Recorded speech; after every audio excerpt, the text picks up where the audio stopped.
मौजूद है दिल्ली बीजेपी किसान मोर्चा के मीडिया प्रभारी मिस्टर संदीप चौधरी। नमस्कार संदीप जी, और आपका बहुत बहुत स्वागत है हमारे शो में। तो मेरा पहला सवाल आपसे ये है कि बीजेपी के सत्ता में आए हुए 2.5 साल से ऊपर होने जा रहा है, तो अब तक उन्होंने क्या उपलब्धियां हासिल करी और मोदी सरकार ने क्या क्या कदम लिए? देखिए कंचन जी, हिंदुस्तान और हिंदुस्तान के प्रधानमंत्री की ताकत का एहसास आज पूरी दुनिया को हो चुका है।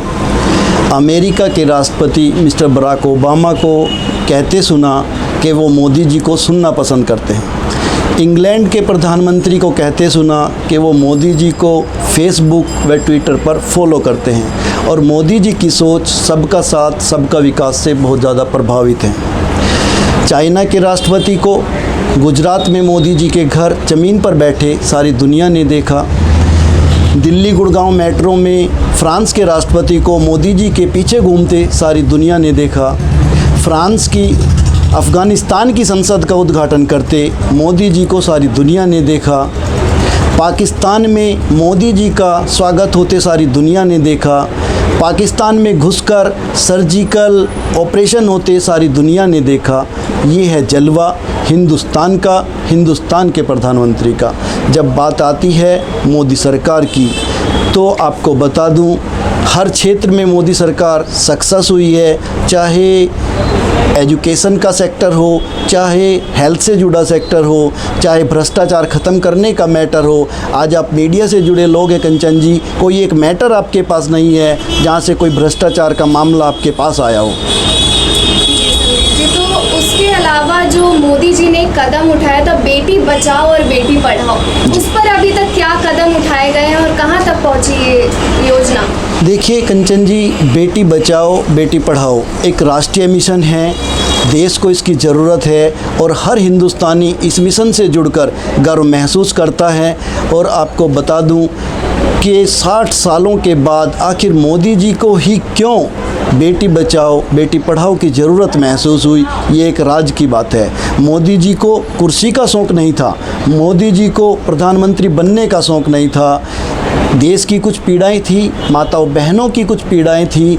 जब कांग्रेसी मंत्री सुखराम की वीडियो सबके फ़ोन में वायरल हो रही थी, जब कांग्रेसी मंत्री गोपाल कांडा की वजह से देश की बेटी आत्महत्या कर रही थी, जब कांग्रेसी मंत्री के बेटे देश की बेटियों को तंदूर में जला रहे थे, जब कांग्रेसी उप मुख्यमंत्री की वजह से हमारी मुस्लिम बेटी फिजा आत्महत्या कर रही थी, जब कांग्रेस व समाजवादी पार्टी के मुख्यमंत्री 80-80, 90-90 साल की उम्र में असंवैधानिक तरीके से पैदा किए गए बच्चों के डर से और भारतीय कानून के डर से शादियां कर रहे थे, उन सब की एक सोच थी, किसी की बेटी लाओ, हमारी हवस मिटाओ।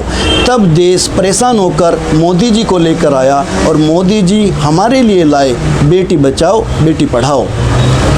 जो दूसरी तरफ हम बात करते हैं देश और समाज की सुरक्षा के हित में कि देश और समाज हमारा ही नहीं सब लोगों का है, तो उसमें क्या कदम उठाए गए हैं अभी तक, उसके बारे में बताएं। देखिए, राष्ट्रीय सुरक्षा और समाज की सुरक्षा एक राष्ट्रीय मुद्दा है। हर हिंदुस्तानी चाहता था कि हम लोग सुरक्षित हो, हमारा देश सुरक्षित हो।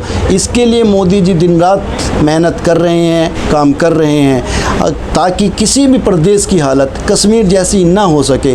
आपको पता है कश्मीर में 5 लाख विस्थापित कैसा जीवन जी रहे हैं। हज़ारों हत्याएं हुई, हज़ारों बलात्कार हुए, हज़ारों माताओं बहनों के सिंदूर उजाड़े गए, लेकिन आप एक भी नाम नहीं बता सकते जिसमें किसी को सज़ा हुई हो।